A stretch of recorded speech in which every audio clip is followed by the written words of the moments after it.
In the days of Nehemiah, Jerusalem lay in ruins. Its walls crumbled. Nehemiah, a cupbearer to the king, felt a divine call to restore the city. With faith and determination, he rallied volunteers to rebuild the walls, facing opposition and danger.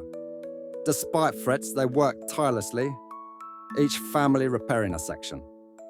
Their unity and perseverance turned despair into hope, restoring not just walls, but of faith. Nehemiah's leadership and the volunteers' dedication remind us that with faith and community, we can rebuild and preserve our heritage. Like, comment, and subscribe for more stories like this.